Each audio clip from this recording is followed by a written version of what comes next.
Madame, Monsieur, bonsoir. Vous suivez le journal Info Pacifique. Bienvenue. À la une de l'actualité, la capitale et ses périphéries sont paralysées pour la deuxième journée consécutive. L'administration publique, le commerce, l'école et le transport en commun sont toujours au point mort. La maternité Isaïe Gentil de Chancerelle a cessé ses activités en raison de l'insécurité et la rareté de carburant. Les patientes ont été invitées à regagner leur domicile. Autre point à développer dans ce journal, libération lundi du pasteur Ferré Michel et de Normand Weiner de l'église Jesus Center de Delma. Ils ont été kidnappés au début du mois d'octobre alors qu'ils se trouvaient en plein culte. Le doyen du tribunal de première instance TPI de Port-au-Prince, maître Bernard Saint-Ville, a annulé lundi les mandats d'amener émis contre les membres du SPNH 17 et des agents supposés membres de Fantôme 509. L'inspecteur général Joanny Caneus a remplacé Monès Auguste à la direction centrale de la police administrative. Autre point à développer dans ce journal, la fille de l'ancien premier ministre Smart Michel, Marjorie Michel, est nommée chef de cabinet adjoint du premier ministre canadien Justin Trudeau. Les citoyens continuent de soutenir le débrayage des organisations syndicales contre l'insécurité et la rareté provoquée du carburant sur le marché local. Des compatriotes se félicitent de la mise en place de nouveaux commandements à la tête de la police nationale. Ils disent attendre des résultats probants contre les bandes armées qui terrorisent la population. Madame, Monsieur, ces titres et bien d'autres vous seront développés après la pause. Restez des nôtres. Le développement des titres, c'est maintenant. Les citoyens et citoyennes continuent de soutenir le débrayage des organisations syndicales contre l'insécurité et la pénurie du carburant sur le marché local. À l'instar de la première journée, toutes les activités ont été paralysées, hormis des petites commerçantes et quelques taxis-motos. Rien n'a vraiment fonctionné. Des citoyens se déplacent à pied d'un endroit à un autre. Des marchands disent espérer que les autorités vont prendre des dispositions pour une amélioration de la situation globale du pays afin de faciliter la reprise des activités, notamment le retour des enfants à l'école. Écoutons leur déclaration au micro d'Aubert Charlie Maud les gens. Bon, premier conseil, je t'ai parlé avec les gens qui entourent lui et puis faire mise en place de manière à ce que pour le cas jouer une solution. Et deuxième conseil, je t'ai dit donc normalement problème matissant et ouais comment le cas gérer ça surtout pour néglamment sans jour ouais comment le cas gérer ça parce que le problème nous gagne n'a traversé dans le pays là c'est l'insécurité actuelle. OK, c'est l'insécurité qui a mettre nous juste là, vous comprenez? Et puis faciliter pour gaz dans cabine joindre nous même pour nous travailler parce que c'est dans moto à nous faire toute affaire nous c'est là nous gérer caille nous payer sol nous les nous pas gain gaz dans le pas bon même. Vous comprenez? C'est ça me dit déjà. OK. Bon alors nouveau directeur là, il est à peine arrivé. Donc comme si c'est pas un monde tellement qu'on est bien, quand on a la pendant le directeur, nous pas la prendre des l'idée ça la fait qui bon. Avec des si toutefois livrer embrasser cause paysan embrasser cause paysan les connaît paysan plus gros problème paysan c'est insécurité avec des députés qui sécurité quelque soit Jean Bagalanté tout le monde a fonctionné tout le monde a dégagé même Coraz dans Port-au-Prince ou t'a cal dans pays où ils mettent ces vieux bananes vieux joumou ou t'es qu'à venir pour venir sauver sac d'air beaucoup n'y a là alors pas caler. À Pétionville, comme ailleurs, les citoyens affirment que l'insécurité permanente et la rareté provoquée de l'essence constituent leur principale préoccupation. Des détaillants en ont profité pour critiquer l'administration communale du fait de n'avoir pas assuré les opérations de ramassage d'ordures qui se sont amoncelées à chaque coin de rue.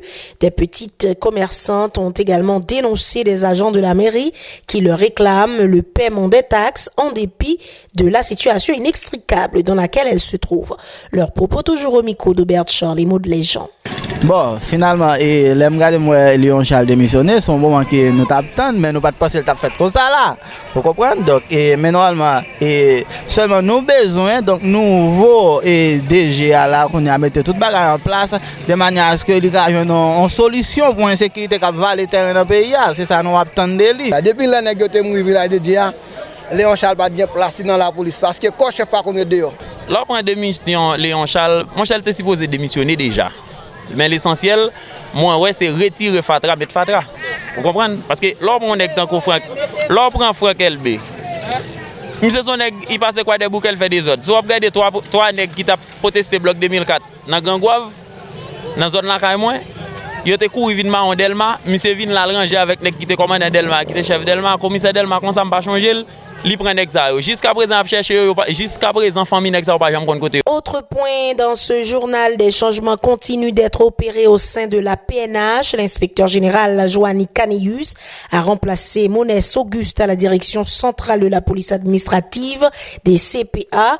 Un nouveau commandement s'installe progressivement à la tête de la police nationale après la nomination et l'installation la semaine dernière de Franz LB à la direction générale, suivi de celle de Fritz Saint-Fort à l'inspection générale.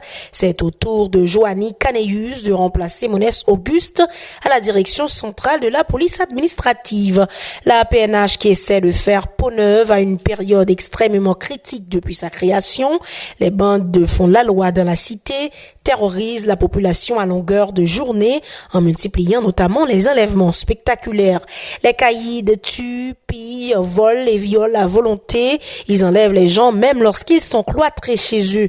Ils entretiennent un climat d'insécurité généralisé dans le pays, détournant des camions citernes et séquestrant les transporteurs pour envenimer la crise énergétique.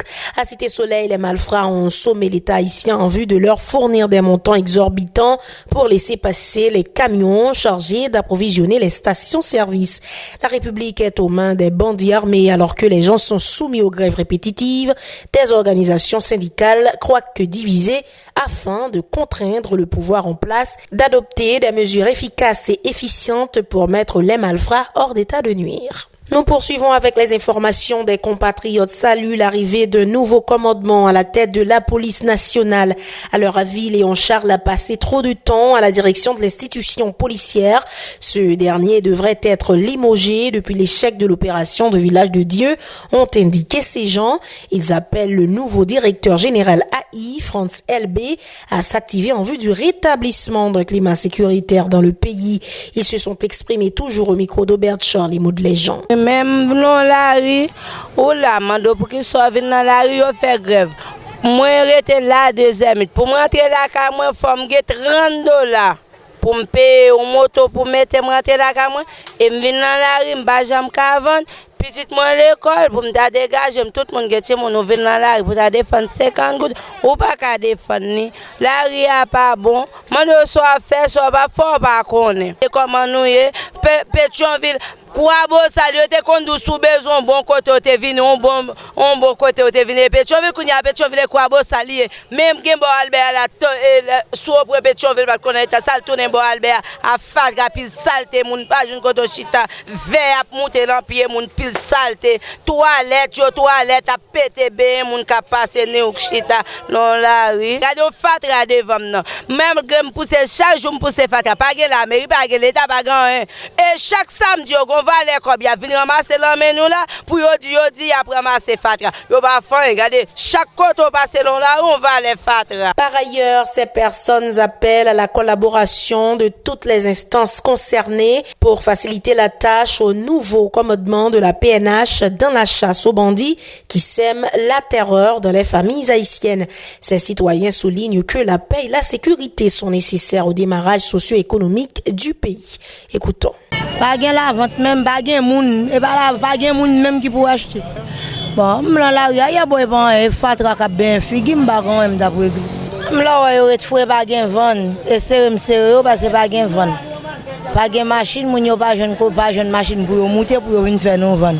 M'obligé être dans soleil là cancaner avec m'obligé couvrir après ça m'ba gon m'a mener. Bochita là ka m'ba gon m'a mener.